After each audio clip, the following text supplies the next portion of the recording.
Hello and welcome back to Indus News with me, Usman Lone. Now, we begin this hour with our top story, and that's a US court asked India's Prime Minister Narendra Modi to explain the illegal annexation of occupied Kashmir.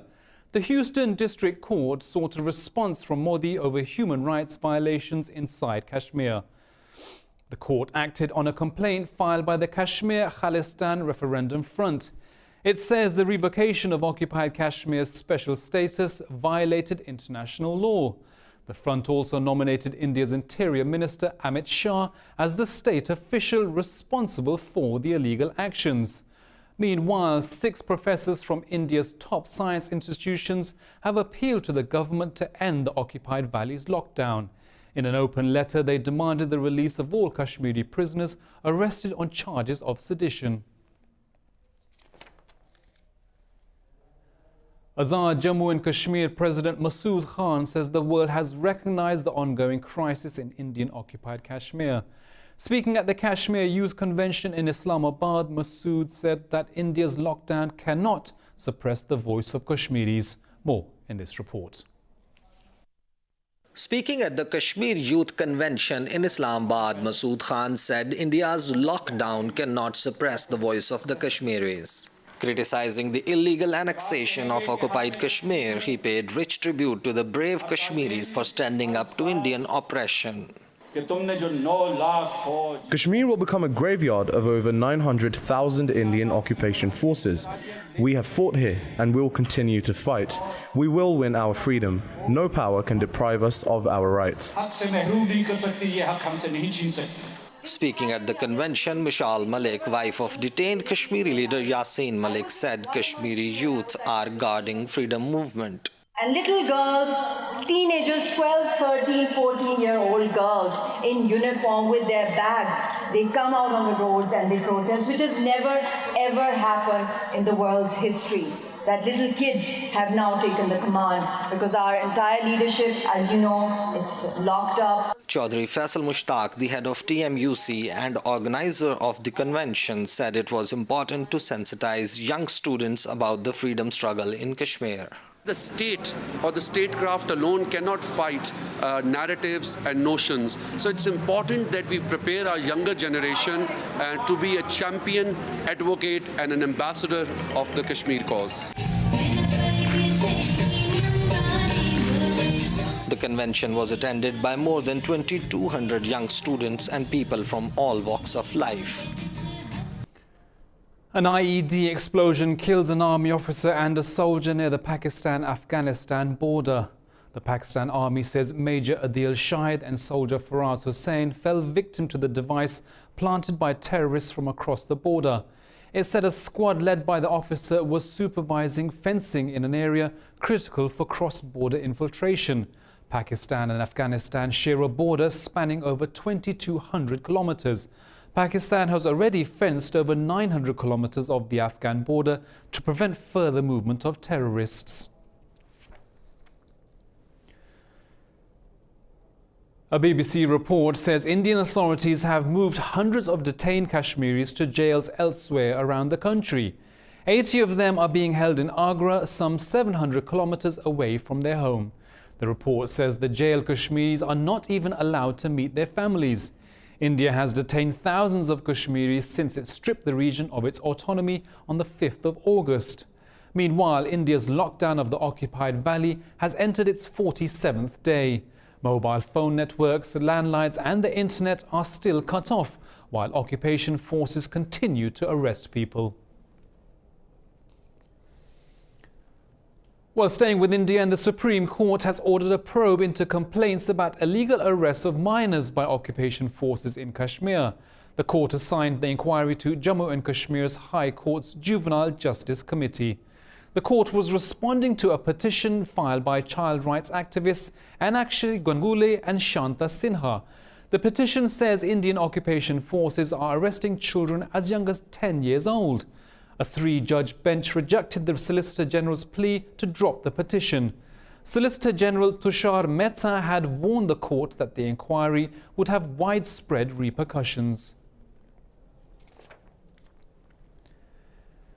India is unlikely to meet the 2020 targets of curbing child malnutrition and stunting set under the National Nutrition Mission. A recently published study says India will miss its targets for stunting levels by 10% and anemia level in women by 14%. The study shows India may also miss global targets for 2030 set by the World Health Organization. According to the World Bank, half of India's children are underweight and malnourished, and 45% are stunted. In Libya, a US airstrike kills 8 suspected ISIS militants. The US African Command says it conducted the raid in coordination with the Libyan government. It said ISIS will not be allowed to benefit from the conflict in the country. ISIS militants lost their stronghold in Libya's central town of Sirte in December of 2016. Since then, the group has retreated to the country's south. Well, Saudi Arabia has said its oil supply is fully back online after weekend attacks that halved the kingdom's oil output. At a press conference, Energy Minister Prince Abdulaziz bin Salman said the country needs to take strict measures to prevent further attacks. He said Saudi Arabia would keep its role as the secure supplier of global oil markets. In Yemen, the government-led military coalition launched an operation against Houthi rebels at the north of the port city of Hodeidah. Spokesman Turki al-Maliki says warplanes hit 4 military targets that threaten trade in the Red Sea. He says the Houthis have used the port city to launch attacks on Saudi Arabia. The Houthis say the coalition strikes threaten a UN-brokered ceasefire agreement in the Red Sea port. The raids were conducted after the rebels claimed responsibility for the drone attacks on 2 Saudi oil facilities last weekend.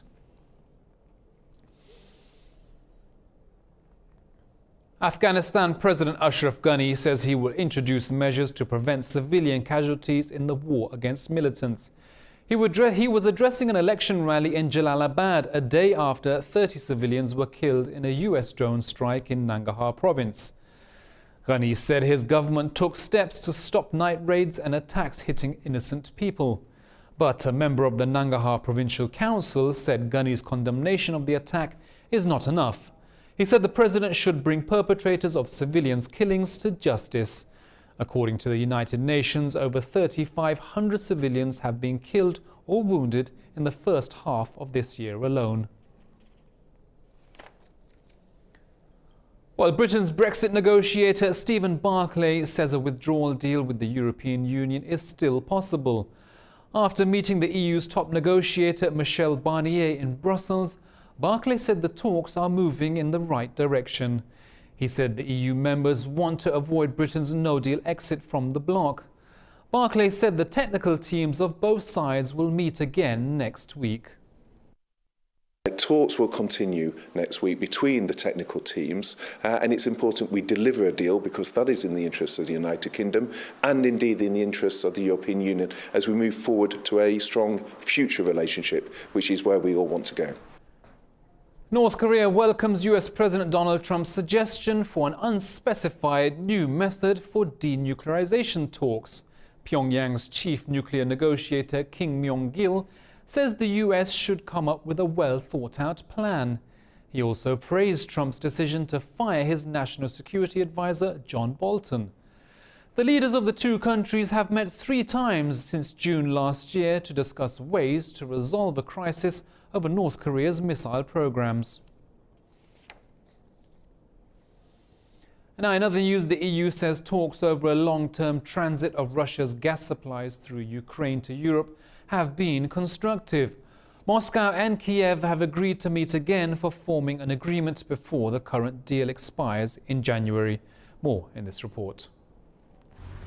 Russia, Ukraine and the European Commission held trilateral gas talks at a political level in Brussels. Despite failing to reach a new gas transit deal, all parties expressed optimism for future discussions.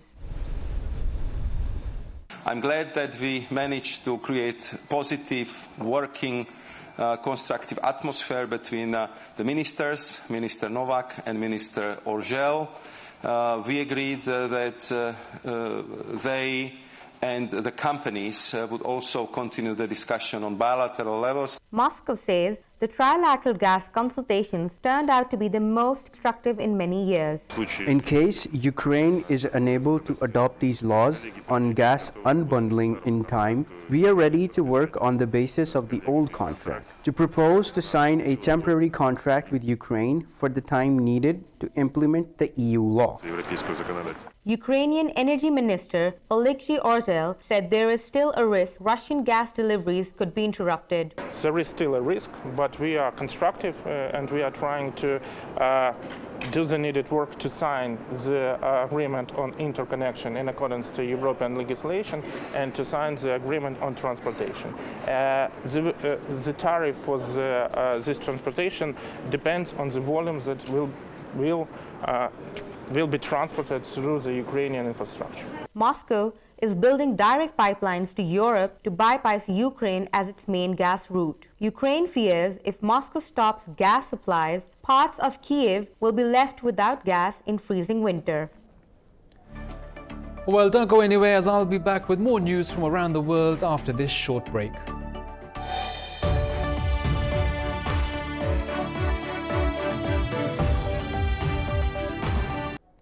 Hello and welcome back to Indus News with me, Usman Lone. Now, millions of people are marching across the world for an urgent action on climate change.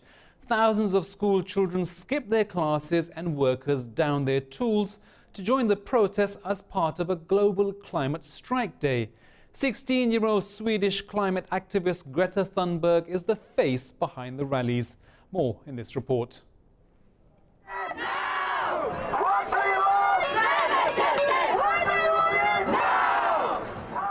As the UN is preparing for a global environmental summit next week, people from all over the world are out on the streets. In Australia, some 300,000 took out rallies calling the government to cut carbon emissions. Thousands of protesters from across Britain arrived in London to make their voices heard. Similar demonstrations are being held in Pakistan, France, New Zealand, South Africa, and other parts of the world. They are calling on governments to take urgent action to curb climate change.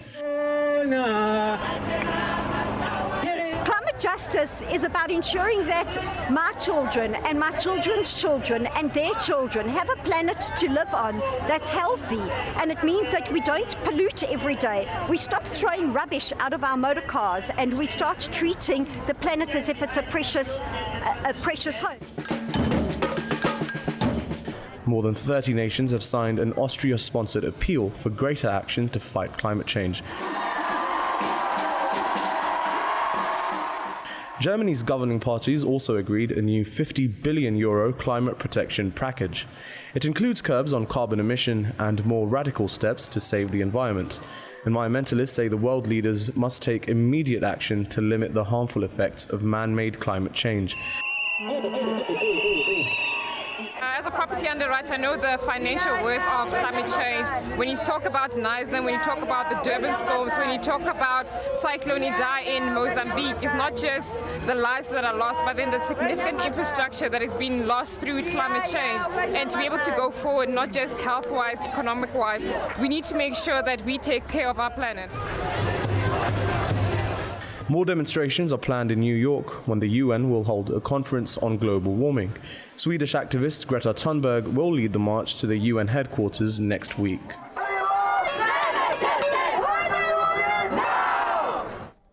In Australia, environmental disasters including heat waves, droughts and hurricanes are now occurring with a greater frequency. And several small towns are on the brink of absolute water scarcity. More in this report. Despite sitting with the basin of Australia's biggest river system, the town of Stanthorpe is set to run dry by this Christmas. This is also true for 11 other towns nearby.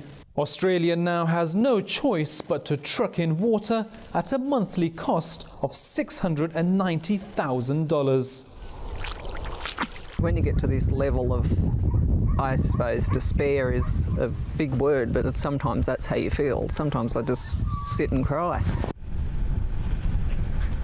Farmers warn the ongoing drought will cost the Australian region's economy almost $70 million this harvest season.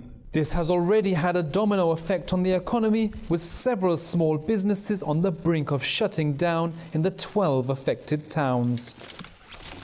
I mean, I watch the radar on the weather channel, and I've seen patches of rain either go below us or above us.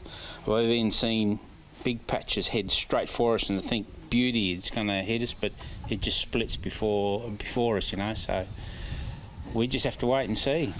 The situation is made worse by frequent bushfires, which divert precious water resources. Despite this crisis, the Australian government continues to support the local coal mining and export industry, saying they're essential for economic growth. For now, it's opted to build more dams and put more stringent restrictions on water use. However, local authorities are struggling to keep the Australian river basin from going bone dry.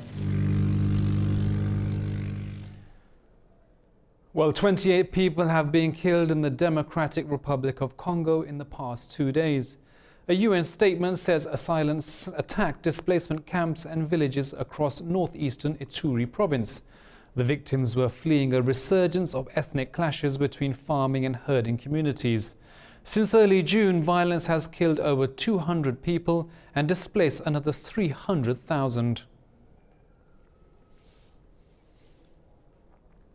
Libya's Coast Guard has picked up nearly 500 migrants attempting to cross the Mediterranean Sea. Spokesman Ayub Qasim said the migrants, including 28 women and 5 children, are from African, Arab and Asian countries. Qasim said the migrants were detained during 6 operations off Libya's coast over the past week. He said the migrants have all been moved to detention centres run by the UN-backed government of national accord. Libya's west coast is a major departure point for migrants fleeing to Europe to escape war and poverty.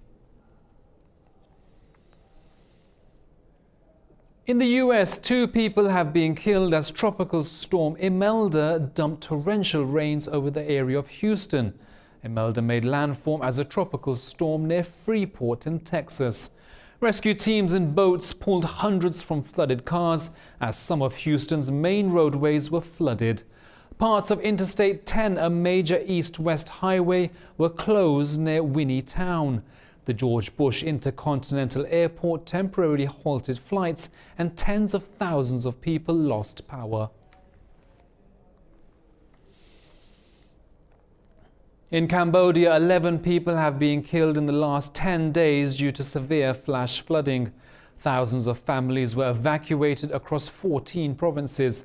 The National Disaster Committee says over hundreds of thousands of homes have been destroyed in the south of the country. The Ministry of Water Resource forecasts that water levels will continue to rise in the coming days in several southeast provinces.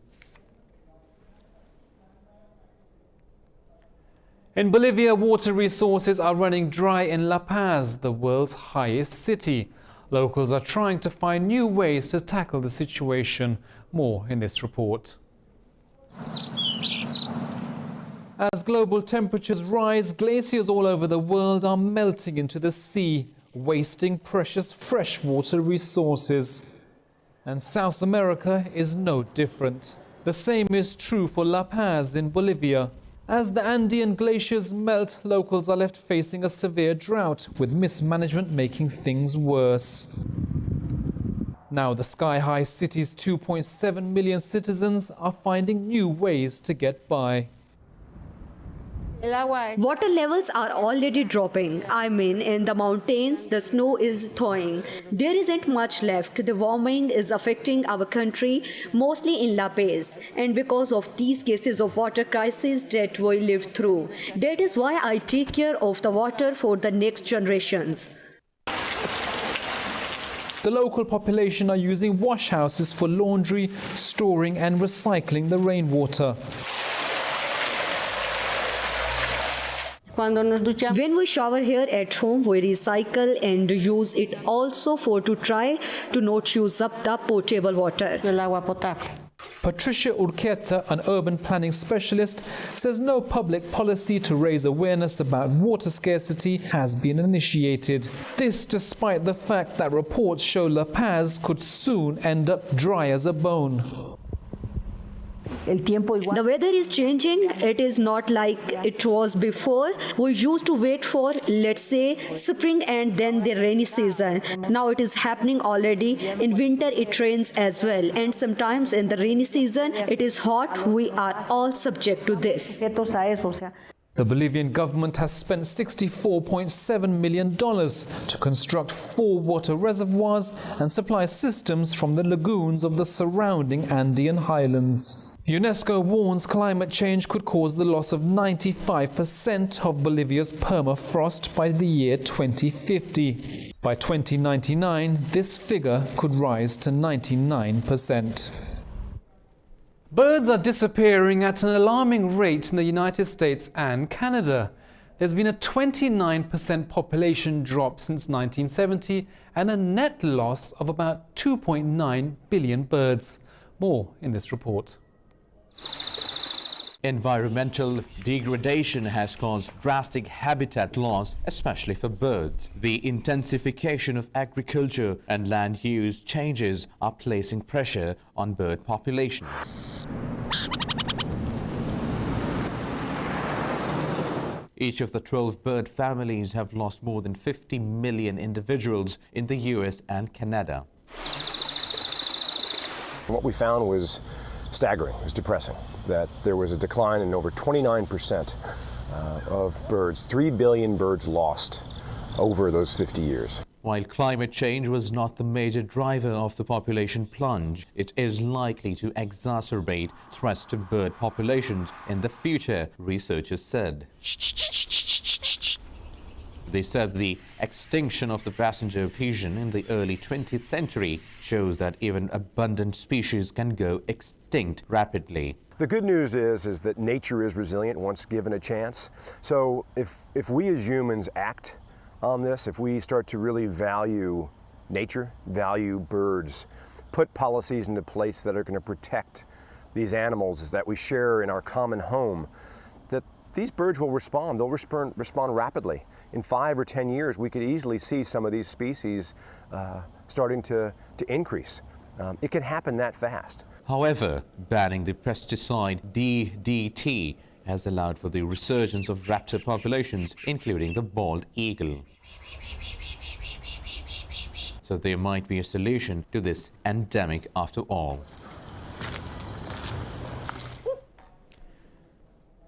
In the United Kingdom, mudlarks have been scouring the shores of the River Thames in London to unearth historical items. Let's see how one woman collects metal pins, century-old coins and clay pipes that still bear the maker's fingerprints. On the banks of the River Thames, Laura Micklem is looking for treasure. She is out mudlarking, scavenging for items of value long hidden in the riverbed. Mudlarks have scoured the foreshore of London's river for centuries, searching out lost or discarded items to sell. And the tradition lives on today in a small band of devotees like Laura. For me, it's not about finding things of that are worth lots of money. It's just that feeling of picking something up and being the first person to hold it, or find something that almost change history because no one's ever found anything like that. The practice is highly regulated and mudlarks need a license from the Port of London Authority. Anything of archaeological interest must be declared. But for Laura, the joy is in the more commonplace finds, like this 6-pence coin. Laura and other mudlarks work with museums to help identify and preserve their finds.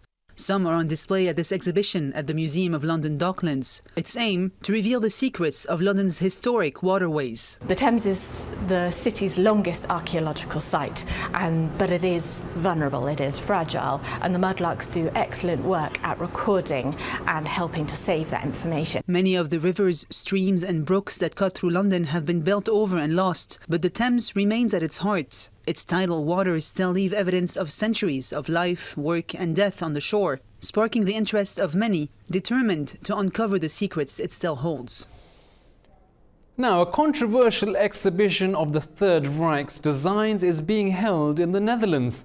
The organisers claim the exhibition's purpose is to show how Nazi Germany prevailed over German society between the years of 1933 and 1945. More in this report. Extraordinary measures have been taken for the show. Photography is banned and only 50 visitors are allowed to enter at a time. Curious museum goers have been flocking to see the expo. Organisers say the expo shows how National Socialists had an absolute grip over everyday German life. What you see in this exhibition is how Nazi design permeated every little nook and cranny of society between 1933 and 1945. And that's important to realize how that process of seduction worked and what role design played in that. A 1940s Volkswagen Beetle, a statue of Hitler's favourite sculpture, posters and films are among 277 articles on display.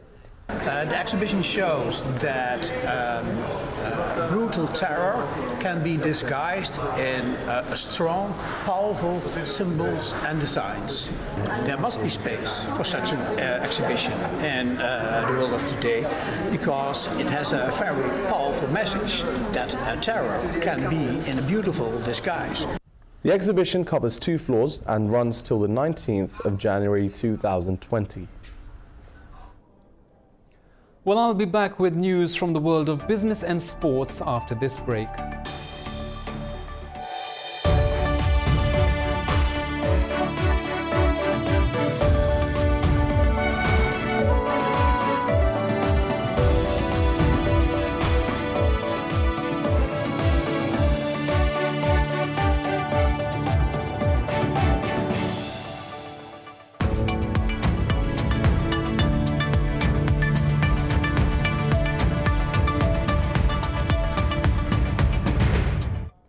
Hello, welcome back. Now in business news, India cuts its corporate tax rates in a bid to boost economic growth.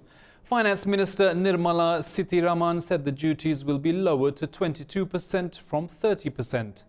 India's economic growth is sitting at a 6-year low as the government fails to boost spending and shore up investment. So far this year, India's central bank has cut rates 4 times and the benchmark rate currently stands at a near-decade low. The country has relied on domestic consumption to fuel growth, but spending has declined sharply. Austrian MPs have rejected the EU's recently agreed trade deal with the South American Mercosur bloc. This has put the fate of the project in doubt. Several European states have raised concerns over the free trade agreement reached in June after 20 years of negotiations. In a parliamentary vote yesterday, 4 out of 5 of Austria's main parties refused to back the agreement. This compels the Austrian government to vote against the deal at the EU summit next month. EU rules require all 28 member states and their parliaments to ratify trade deals. France backed out of the deal in August over Brazilian President Jair Bolsonaro's stance on the Amazon wildfires. Mercosur is a South American free trade zone comprising of Brazil, Uruguay, Paraguay and Argentina. Now, European stock markets edge lower on fears about the outcome of ongoing trade talks between the US and China, with investors also watching developments in the Gulf. Indexes in London, Frankfurt and Paris are all in negative territory. International oil prices have gained more than 1%. Most Asian bourses closed slightly higher on recent economic stimulus, measure taken by the US and central banks. Chinese stocks were fractionally up after Beijing lowered a key lending rate for the 2nd consecutive month to support its slowing economy.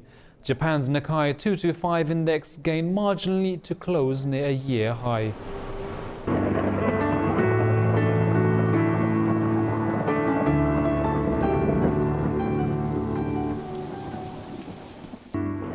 Well, it's 28 degrees here in Lahore, but let's take a look at the weather around the world.